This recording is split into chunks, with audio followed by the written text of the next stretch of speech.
नमस्कार, दिन भर की बड़ी खबरों में आपका स्वागत है। मैं हूं आपके साथ सुनीता तिवारी। आज के इस बुलेटिन में हम बात करेंगे, रूस के राष्ट्रपति व्लादिमीर पुतिन भारत आ चुके हैं। आने से पहले बोले, ट्रंप का दबाव बेअसर, पीएम मोदी प्रेशर में आने वाले नेता बिल्कुल नहीं है। फिर बात करेंगे, उत्तर प्रदेश के डिप्टी सीएम केशव प्रसाद मौर्य ने कांग्रेस और समाजवादी पार्टी पर साधा निशाना। कहा, यूपी में सपा से किनारा कर कांग्रेस अकेले लड़ेगी पंचायत चुनाव, लेकिन प्रदेश में खिलेगा तो कमल ही।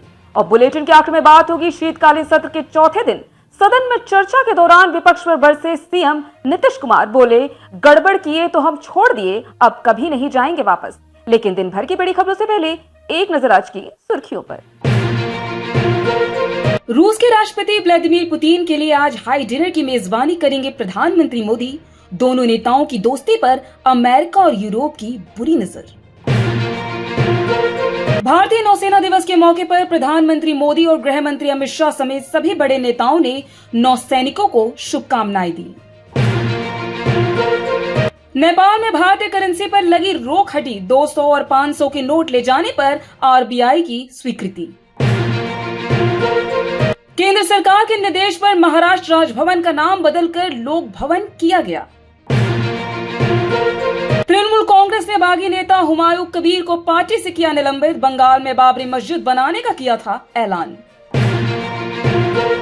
नुकसान में रहेंगे हमारी राह में दीवार खड़ी करने वाले अमेरिका और यूरोप को विदेश मंत्री एस जयशंकर की दो टूक। लैंड फॉर जॉब घोटाले मामले में फंसे लालू परिवार को राहत। 8 दिसंबर को होगी अगली सुनवाई। राउज एवेन्यू कोर्ट ने सीबीआई से आरोपियों का स्टेटस मांगा। 12 राज्यों में जारी एसआईआर की प्रक्रिया में बीएलओस पर जबरदस्त पड़ते दबाव को देख सुप्रीम कोर्ट का राज्य सरकारों को निर्देश, काम के घंटे घटाने के लिए अतिरिक्त स्टाफ तैनात करें। नई दिल्ली से बीजेपी सांसद बांसुरी सुराज के पिता स्वराज कौशल का निधन। मिजोरम के राज्यपाल की संभाल चुके हैं जिम्मेदारी। दिल्ली बीजेपी ने एक्स हैंडल पर दी जानकारी। श्रीलंका में चक्रवात दित्या ने भारी तबाही मचाई। भारत ने ऑपरेशन सागर बंधु तहत श्रीलंका भेजा मूवेबल मॉड्यूलर ब्रिज सिस्टम। राहत कार्यों में मिलेगी मदद। ये तो थी सुर्खियां। विस्तार से बात करते हैं दिन भर की बड़ी खबरों की। रूस के राष्ट्रपति व्लादिमीर पुतिन भारत के दौरे पर आ चुके हैं। अपने भारत दौरे के दौरान वो कई बड़े समझौते साइन कर सकते हैं। इसी बीच भारत पर अमेरिका की तरफ से लगाए गए टैरिफ को लेकर उन्होंने बड़ा बयान दिया है। आइए जानते हैं रिपोर्ट में क्या है वो बड़ा बयान। रूस के राष्ट्रपति व्लादिमीर पुतिन ने कहा कि प्रधानमंत्री नरेंद्र मोदी दबाव में आने वाले नेता नहीं हैं। यह बयान उन्होंने उस सवाल के जवाब में दिया जिसमें पूछा गया था, क्या अमेरिका भारत पर टैरिफ के जरिए दबाव डाल रहा है। बता दें कि एक इंटरव्यू के दौरान पुतिन से अमेरिकी राष्ट्रपति डोनाल्ड ट्रंप दिल्ली में प्रधानमंत्री मोदी के साथ द्विपक्षीय वार्ता और भारत रूस संबंधों के भविष्य के बारे में पूछा गया। उन्होंने प्रधानमंत्री मोदी के नेतृत्व की प्रशंसा करते हुए कहा कि दुनिया ने भारत की अडिग नीति देखी है और देश को अपने नेतृत्व में गर्व होना चाहिए। पुतिन ने यह भी बताया कि भारत और रूस के बीच 90% से अधिक द्विपक्षीय लेन देन सफलतापूर्वक पूरे हो चुके हैं। पुतिन ने कहा, उन्हें अपने मित्र प्रधानमंत्री मोदी से मिलने के लिए यात्रा करने में बहुत खुशी हुई है। उन्होंने ये भी बताया कि दोनों नेताओं ने अगली बैठक भारत में आयोजित करने पर सहमति जताई थी। पुतिन ने कहा कि बहुत सारी बातें चर्चा के लिए हैं, क्योंकि भारत और रूस के बीच सहयोग का दायरा बहुत व्यापक है। उन्होंने दोनों देशों के बीच के विशिष्ट ऐतिहासिक संबंधों की भी रेखांकित किया। उन्होंने भारत की आजादी के बाद की प्रगति की सराहना करते हुए कहा कि सिर्फ 77 साल के अल्प समय में देश ने अद्भुत विकास हासिल किया है। बता दें कि पुतिन करीब 30 घंटे तक भारत में रहेंगे। उनका यह दौरा भारत रूस के बीच रणनीतिक संबंधों के 25 साल पूरे होने पर हो रहा है। अक्टूबर 2000 में रूसी राष्ट्रपति पुतिन और भारतीय पीएम अटल बिहारी वाजपेयी ने दोनों देशों के बीच रणनीतिक साझेदारी पर हस्ताक्षर कर इसकी शुरुआत की थी। भारत और रूस के बीच 9 अहम समझौते हो सकते हैं। भारत रूस से ज्यादा S-400 और इसके अपडेटेड वर्जन S-500 को खरीदने को लेकर डील कर सकता है। ऑपरेशन सिंदूर के दौरान S-400 ने कई पाकिस्तानी जेट्स मार गिराए थे। यह भारत के लिए गेम चेंजर साबित हुआ था।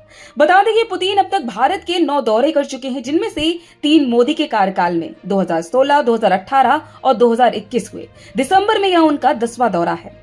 वहीं प्रधानमंत्री मोदी 7 बार रूस जा चुके हैं। उत्तर प्रदेश में अगले कुछ माह में होने वाले पंचायत चुनाव में कांग्रेस द्वारा अकेले लड़ने के ऐलान पर प्रदेश सरकार में डिप्टी सीएम केशव प्रसाद मौर्य ने तंज कसते हुए कहा, कांग्रेस अकेले लड़े या किसी के साथ मिलकर, ये उनकी समस्या है। प्रदेश में खिलेगा तो कमल ही। आइए जानते इस रिपोर्ट में और क्या कहा उत्तर प्रदेश के डिप्टी सीएम केशव प्रसाद मौर्य ने कांग्रेस और सपा को लेकर। बता दें कि उत्तर प्रदेश के डिप्टी सीएम केशव प्रसाद मौर्य आज प्रयागराज में पार्टी के SIR अभियान के तहत पहुंचे थे। डिप्टी सीएम केशव प्रसाद मौर्य ने अखिलेश यादव के बयान पर अपनी प्रतिक्रिया देते हुए कहा, उनका मानसिक स्वास्थ्य गड़बड़ा गया है जब से बिहार चुनावों से लौट कर आए हैं।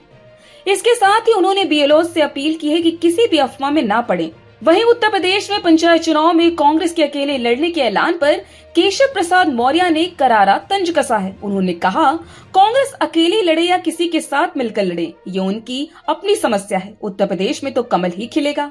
समाजवादी पार्टी प्रमुख अध्यक्ष अखिलेश यादव के हालिया बयानों पर डिप्टी सीएम ने पलटवार करते हुए कहा कि अखिलेश यादव जी बिहार चुनाव से लौटे हैं, तब से अस्वस्थ हैं। उनका मानसिक संतुलन बिगड़ा सा लग रहा है। वो 2027 में सत्ता के करीब खुद को देख रहे थे, लेकिन अब 2047 तक भी सत्ता में वापसी की कोई संभावना नहीं बची है।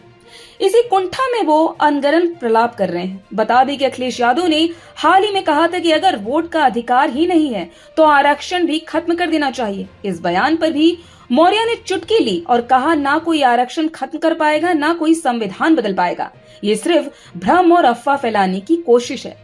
बता दें कि प्रयागराज में SIR की शुरुआत करते हुए केशव प्रसाद मौर्य ने कहा कि बीजेपी देश प्रदेश की सबसे बड़ी पार्टी है। हमने सीएम योगी और दोनों डिप्टी सीएम को 25-25 जिलों की जिम्मेदारी दी है। उसी कड़ी में आज प्रयागराज से शुरुआत कर रहा हूं। लक्ष्य है कि एक भी पात्र मतदाता छूटे नहीं। वहीं पश्चिम बंगाल की मुख्यमंत्री ममता बनर्जी द्वारा SIR को तुरंत बंद कराने की मांग और विपक्ष के विरोध पर केशव प्रसाद मौर्य ने जवाब देते हुए कहा, मैं सभी BLO भाई बहनों से कहूंगा, न ममता बनर्जी के चक्कर में पड़े, न राहुल गांधी के, न अखिलेश यादव के। SIR का विरोध करने वालों की बातों में न आए, अपने कर्तव्य ईमानदारी से निभाएं। उन्होंने आगे कहा, आत्महत्या किसी समस्या का समाधान बिल्कुल भी नहीं है। बिहार विधानमंडल के शीतकालीन सत्र का चौथा दिन राज्यपाल के अभिभाषण पर सदन में चर्चा हो रही थी।